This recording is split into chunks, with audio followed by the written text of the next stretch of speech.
A country that no one knows, where it seems as if time has stood still in the Soviet Union. This country is called Transnistria. How was this unique country able to come into existence and continue to exist to this day? It is the year 1991 on December 25th, and at the Kremlin, the Soviet flag is seen for the last time before it is replaced by the Russian one. 3 months after Moldova gained its independence, the Transnistrian War began. This conflict lasted until July 21st, 1992, when a ceasefire agreement was signed. Transnistria is a frozen territory where old Soviet structures and symbols persist. While it is unofficially controlled by oligarchic economic power, the oligarch in control has influence over all key economic and political decisions. Transnistria, in many ways, is a parallel world that is not fully recognized by either the West or the East. It is a country supported by Russia, but not officially part of the Russian Federation. It has its own currency, the Transnistrian ruble, which can only be used within the region of Transnistria. The black market and illegal businesses flourish, especially arms trafficking and smuggling. Transnistria remains one of the last enclaves where the Soviet Union essentially continues to exist, while oligarchic interests and geopolitical tensions keep it stable. Despite its isolation and lack of international recognition, Transnistria has managed to develop its own identity. The residents, a mix of Russians, Ukrainians, and Moldovans, live in a strange state of limbo. Officially, there are no diplomatic relations with other countries, but Russian presence is ever present.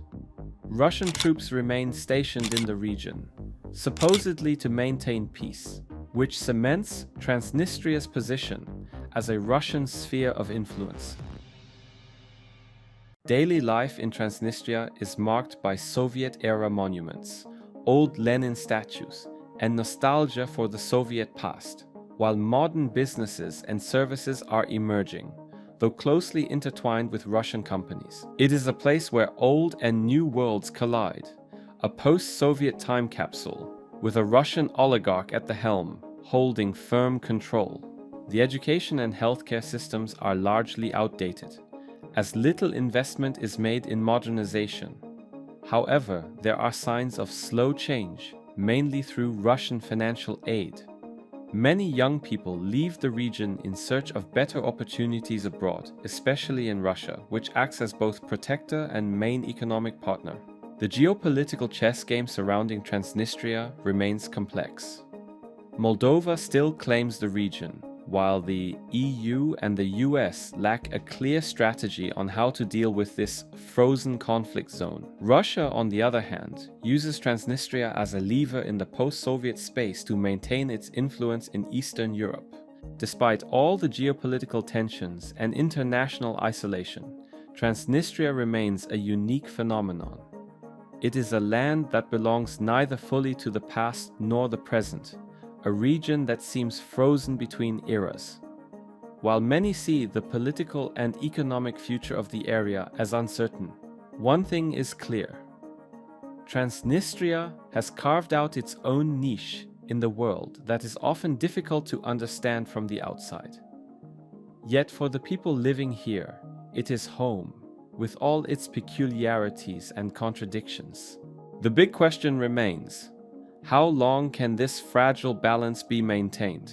Will Russia continue to stand behind Transnistria, or will international forces eventually find a solution to the frozen conflict? It remains to be seen whether Transnistria will persist in its current form, or if new pathways will emerge one day. I hope you enjoyed the video. Please consider subscribing and giving it a like.